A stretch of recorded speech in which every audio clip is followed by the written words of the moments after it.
नमस्कार. मायेच्या स्वादमध्ये तुम्हा सर्वांचे स्वागत. आज आपण बनवणार आहोत अगदी हॉटेलसारखी हिरवीगार आणि टम्म फुगलेली पालकपुरी. मुले जर पालेभाजी खात नसतील तर हा त्यांना पालक खायला घालण्याचा सर्वोत्तम सोपा उपाय आहे. आणि चला तर आपण सुरुवात करूया रेसिपीकडे. मी पहिल्यांदा स्वच्छ अशी पालक निवडून घेतली आहे आणि ती धुवून गरम पाण्यामध्ये घातली आहे. गरम पाण्यामध्ये मी अर्धा चमचा साखरही घातली आहे. साखर घातल्यामुळे हिरवा रंग तसाच राहतो पालकचा. आणि 2 मिनटं वाफवल्यानंतर मी ती गार पाण्यात घातलं आहे. गार पाण्यामध्ये घातल्याने पालकचा रंग हिरवा तसाच राहतो. गार पाण्यातली नंतर ती पालक काढायची आणि पिळून घ्यायचं आणि त्याची पेस्ट करण्यासाठी मिक्सरमध्ये घालायची. मिक्सरमध्ये लसूण, हिरव्या मिरच्या आणि आलं आणि अर्धा चमचा जिरं घातलं आहे. ओवासुद्धा तुम्ही घालू शकता, पण आमच्या घरात कोण ओव्याचं खात नाही म्हणून मी घातलं नाही. अशा प्रकारे आपली बारीक अशी पालकची पेस्ट तयार झाली आहे. बघा किती सुंदर रंग आला आहे, अगदी हिरवागार, सुंदरच. आता आपण पुढचं करूया सुरुवात.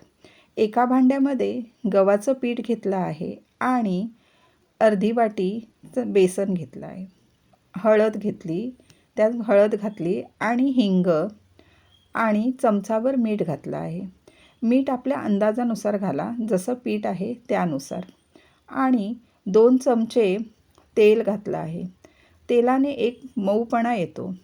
हे मिश्रण चांगलं ढवळून घ्यायचं, कालवून पिठाला लावायचं. सर्व मिक्स केल्यानंतर मी ती पालकची प्युरी थोडी थोडी करून घातली आहे.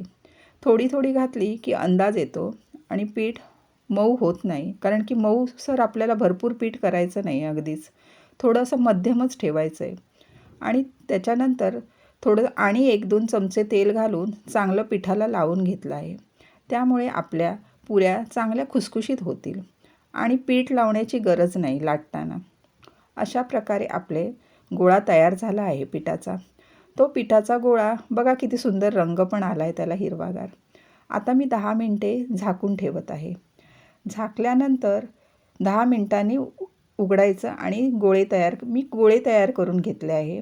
तुम्हाला जर लाटून चपातीसारखं वाटीने पुऱ्या पण करू शकतो. मी गोळे करून घेतले कारण की ते बरे पडले मला पटापट तळण्यासाठी. अशा प्रकारे आपले आता पुऱ्या लाटून झाल्या आहेत. आता तळायला सुरुवात करूया. पहिला गॅस हा जरा मोठा ठेवायचा आणि मग मध्यम करून फुगल्यानंतर त्या चांगल्या भाजून घ्यायच्या. अशा प्रकारे एक एक तळून झाल्या आहेत. तुम्हाला ह्या पुरीसोबत काय खायला आवडेल हे नक्की मला कमेंट करून सांगा. बटाट्याची भाजी, लोणचे का काय चहासोबत? मी तर चहासोबतच केल्या आहेत. सकाळी नाश्त्याला हा उत्तम पर्याय असा मला वाटला. नाश्त्यासोबत मुलांना खूप आवडते ही पुरी पालकची.